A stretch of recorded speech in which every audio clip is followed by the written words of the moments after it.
Okay, so thanks for letting me come to your class. You're welcome. It was great. Thanks. Okay, so to recap what I did, Mm-hmm. I came in and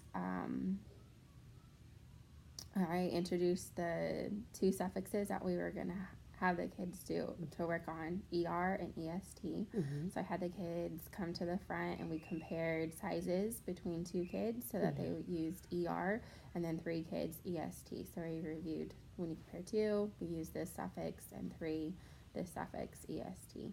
Good. And then we did sizes so they could recognize big, bigger, biggest, tall, taller, tallest, and then I think I did young, younger, youngest. Um, and then when I was looking through the video, one goal that I had for the lesson and I didn't do it was how to blend a base word with that suffix attached to it. Okay. Because as the kids were like talking, I didn't pick up on a problem, but I should have paid more attention to it. So when I wrote the words on the board, even after that initial role play, I should have modeled how you would blend that any word with a suffix. Okay. So No, that was sorry. good though. It was good how you gave the kids examples and you it was like a hands-on like they were totally participating. So everybody got to see that. And you gave them like a bunch of examples, like real life examples that they could use, and so it made it easier. Yeah. Mm-hmm. When the kids, when we moved into the activity of them with the whiteboards, Mm-hmm. and I was prepared to take note of kids that were not identifying the base word, because Mm-hmm. I would say a word to them and then they would have to identify just the base without the suffix attached to it. Okay. And all but one student got every single example right. So I made sure to go to that student to give them more one-on-one instruction to make sure that they were catching on.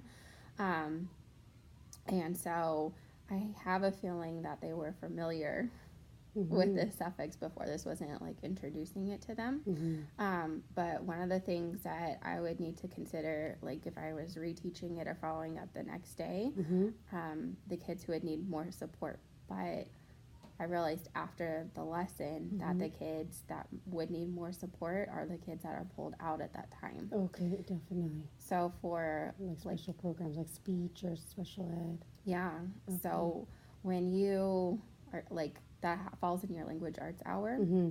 and so when do you follow up? Like the same day, later in that day? Do you have a time set aside where you work with them on what you covered while they were out? Mm-hmm. So the kids that leave, they'll be my first kids that I pull during my rotation time before they leave. Okay. And then sometimes it's just to front load them on it, and then other times it's to finish where we started, but they didn't get a chance to finish before being pulled out. Okay. Because what we're doing in class, like part of the learning map, you consider like any modifications you need or kids that need extra support, like ELs. Mm-hmm. And so when I was planning for them, like extra visual aids Oh yeah. and stuff, I was like, oh, they're not even in the room right now to help. Okay. Yeah. But then it'll help like all the kids, like visual learners too, and everybody. Yeah. So that was good that you did that. Another thing that I thought of afterwards was when I was going around and collecting my data for the third activity, when there were partners and one would spin a base word and the other one spun a suffix, and then they combined the word, and I asked them to use it in context. Okay. That I was listening for them, but I should have had something on me, a notebook or something, to take notes of them as I was walking around, because as I was walking around I was like, oh, check, they got it, check, they got it, check, they got it. Definitely. And then if they didn't, then I would do an example with them and then let them work with their partner again. Okay. But I realized that I should have been like taking notes as I was walking around, not after the fact, so that my notes were like really accurate of their assessment. Yeah. Do you do that? And it's good. Sometimes, I mean, for some things, yes, some things it's just like a mental note. like of who's getting it and who's not, and or who's really strong at it, or somebody that can help. Because sometimes like we'll explain it, but then sometimes the kids explain it to each other and they understand it even better. So even like that. Is it? I tried to get like a panoramic view of their understanding of it by like modeling in front, role playing, and then having them individually show me on their whiteboards what they could do, and then partner work and walk around. Yes. And actually this week in like modules that we have to watch, it talked about cooperative learning. Yes. And how like time is really crucial, and especially kids this age didn't have like a huge long time of working with partners, that you should try to keep it 1 to 3 minutes. Yeah. So like the next day reteaching, or if I was to assess it again, would you suggest like a written assessment to see like them write these words in a sentence, or what would be like my next way to assess them? You could do like matching, or you could create something where you maybe give them the base word and they have to cut out the suffix or the prefix. Like they could do something like that. Or just activities like, like maybe have the kids have like a base word, and other kids like an I have a happy who has, something that could make it unhappy or happy, like helpful, or just different things. So like moving forward, I would choose different suffixes, not just stick with like just keep beating EREST, like the full, like the most commonly used suffixes. Yes, definitely. Okay. And then maybe show them how it changes the meaning of it, like the how it means like to not be, or just different ones, the FULs, all of those, just to kind of help them understand how if you're like how happy can be, you're happy, but if you add un to it, it's like they're unhappy, so it changes the complete meaning of it. Yeah. Would and I know that this class has like a word wall that they keep in their desk.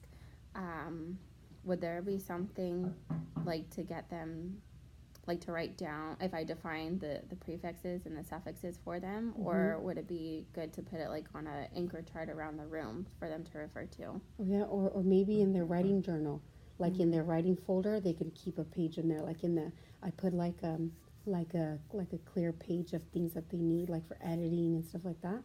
It could be added to their writing journal so that they could use it constantly when they're writing. Okay, yeah, that's good, because they could learn it in next week. Yeah. Forget what we did. And next week our spellings is prefixes and suffixes. Is it? Perfect. Mm-hmm. That's good. Let's see what else I have on here.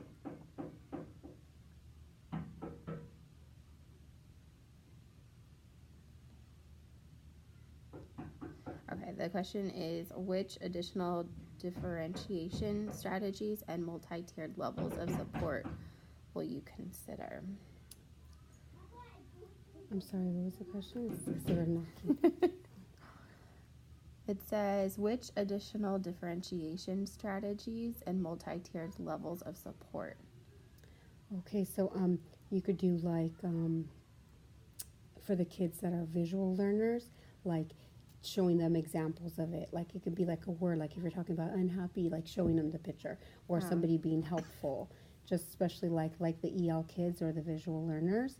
And then the like kinesthetic kids, having them like manipulate the words to make it. It'll help them. And then just the kids that like have maybe auditory processing. Like it's not enough for them just to see it, but like they might have to do like all three, like showing them.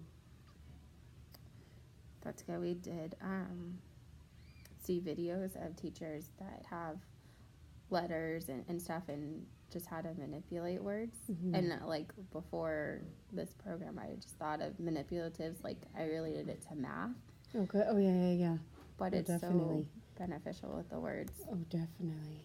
Okay, so manipulate words. And what was the other one you said? The pictures, manipulating words, and then just like the kinesthetic that they can move around. Well, that's the manipulate the words. It's okay. I'll put a star by it. Visuals, yeah. Very important. Visuals, just like that. Or having pre-made things that they can already just add to. Okay.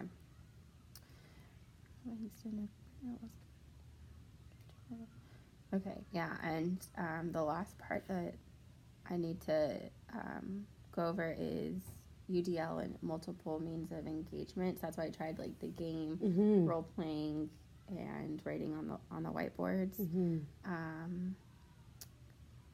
Because they Presentation. were all engaged and they didn't know if you were going to call on them or not. So everybody was participating because they could be the one that would have to go up. So it kept them like on their toes, learning and everything. Yeah. So that was good. Awesome. Do you think it would benefit if we were to do that same activity again, but I'd be more of a facilitator than a director? Like I'd call 3 kids up and ask them to arrange themselves, Mm-hmm. and then members from the class to demonstrate verbally like those words. Yeah, that would help them, and then they could be creative, or they could work in groups of 3 and show you like a word and everything like that, and they could come up with a suffix or the prefix, or just show how it changes and stuff like that. Okay. Because then they own it. Yeah. Yeah. Okay. No, definitely. Or even you gave them a word, and each group had to come up with a suffix and a prefix. Yeah. And maybe use it in a sentence together. Yes. Yeah. Yeah, that's a good measure if they can use it in context. A good measure of if they're understanding. Definitely. Okay. All right. Thank you. You're welcome.